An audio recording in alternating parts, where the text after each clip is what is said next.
Muy buenas tardes para todos, muchachos. El día de hoy continuaremos con nuestro tema de los verbos. Aquí tenemos el esquema de cómo está distribuido esta parte de la gramática. Es lo que hemos venido hablando en clases para que ya todos lo tengan presente a manera de esquema. Los verbos dijimos que son palabras que indican una acción. Están divididos en tres puntos principales que son tipos, modos y tiempos. Los tipos se dividen en dos, regulares e irregulares. Regulares lo que siguen la regla del ed en el pasado simple y en el modo participio. Los irregulares son los que no siguen esa regla y los encontramos en la lista de los verbos, en este caso en las planas que hemos ido realizando desde el primer periodo. Encontramos los tres modos: infinitivo, gerundio y participio. Infinitivo que en español terminan en ar, er o ir, y que en inglés deben llevar la partícula to. El gerundio que en español terminan en ando, endo.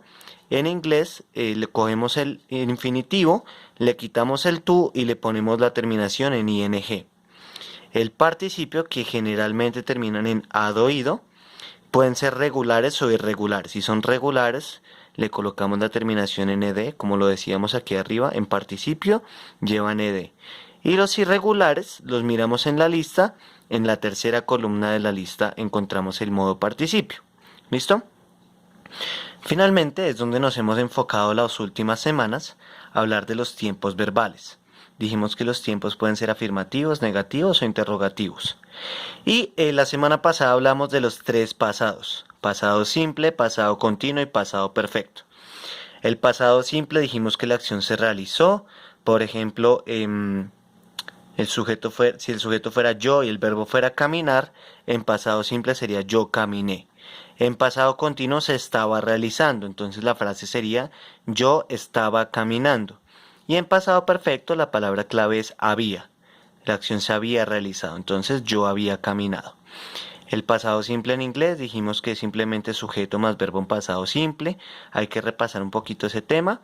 Si el verbo es regular con ed, si es irregular en la segunda columna. Continuo utilizamos el verbo to be, was o were y el verbo en gerundio.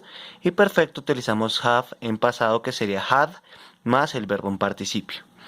Esta semana nos vamos a enfocar un poquito en el presente. Ya vamos a empezar aquí esta segunda parte de los tiempos. El presente simple afirmativo. ¿Ok? Lo tenemos aquí. Presente simple afirmativo indica una acción que se realiza en el presente. ¿Ok? Se realiza. A diferencia del pasado simple, que se realizó. La fórmula, como siempre, tenemos el sujeto, que siempre cuando hablamos de tiempos verbales debemos agregar un sujeto, más el verbo en presente. Aquí tenemos un ejemplo: él escribe, realiza la acción, y en inglés sería he writes. Dos puntos a tener en cuenta importantísimos. Primero, ¿de dónde sacamos el verbo en presente?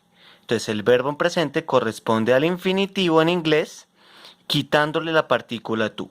¿Listo? Entonces, si por ejemplo escribir en inglés se dice to write, sin la S, to write, le quito el to y me queda writes. ¿Por qué le ponemos lo S? Ya lo vamos a analizar juntos. Entonces, dice aquí, en las terceras personas de singular, es decir, he, she, it, esas son las tres personas de singular, él, ella, eso, siempre se debe agregar al final la letra S. Esto es una regla importante que siempre hay que cumplir. En el ejemplo que escribí aquí arriba, el sujeto es él, he, tercera de singular, por eso le ponemos la letra S. ¿Listo? Esto hay que, mejor dicho, memorizarlo, aprenderlo muy bien, porque es la regla del presente simple. Siempre se coloca la S. Tenemos aquí algunos ejemplos, unos ejemplos del presente simple con el verbo pensar, ¿ok? Entonces tenemos, por ejemplo, Carlos pensar. En presente simple sería Carlos piensa, porque la acción se realiza, Carlos piensa.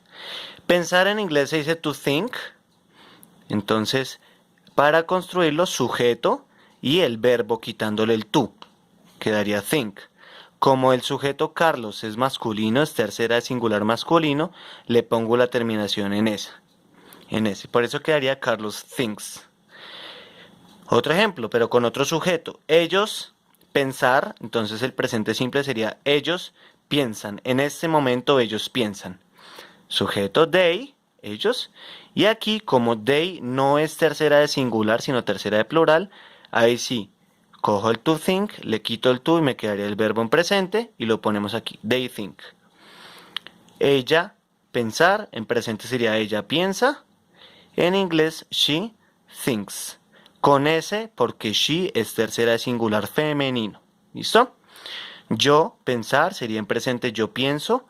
En inglés sería I think. Simplemente quitándole el to al verbo. I think. Nosotros, pensar. Entonces en presente, en este momento, nosotros pensamos. En ese momento, en presente. ¿Cuál es el pequeño inconveniente o entre comillas que tendríamos con el español? Que ese nosotros pensamos podría ser hoy, en este momento nosotros pensamos, o ayer nosotros pensamos, en pasado simple. En español en presente simple y en pasado simple significa lo mismo. ¿Cómo sabemos si es presente o pasado? Pues dependiendo del contexto de la frase, ¿sí? Si digo nosotros pensamos en ir al colegio hoy, pues obviamente estoy refiriéndome al presente. Si dijera ayer nosotros pensamos en ir al colegio, pues ya estoy refiriéndome al pasado simple. Aún así, aquí tenemos las dos formas en inglés que sí son diferentes. Entonces, en caso de nosotros pensamos en presente, sería sujeto más el verbo quitándole el to, como nos aparece aquí. To think, le quito el to y quedaría en presente simple. Nosotros pensamos, we think. En pasado simple, como el verbo pensar es un verbo irregular, en la lista usamos la segunda columna y quedaría we told. Sería el pasado simple. ¿Ok? Entonces, importantísimo en este video aprender a distinguir ya paralelamente el presente simple y el pasado simple, especialmente cuando en español es un poquito más confuso. ¿Vale? Entonces, esta sería la teoría del día de hoy, bastante cortica. No ir olvidando en dónde vamos en nuestro cuadrito. Ya vimos este y este hoy lo vimos. Importante, si de pronto de alguna manera no has manejado bien estos temas o no los entiendes, debes revisar esos videos para ir generando. Cuando acabemos todos los tiempos en afirmativo, los veremos en negativo, en interrogativo y ya prácticamente se podría establecer una conversación sabiendo esos tiempos. Espero que les haya gustado el video. Muchas gracias y nos vemos la próxima semana.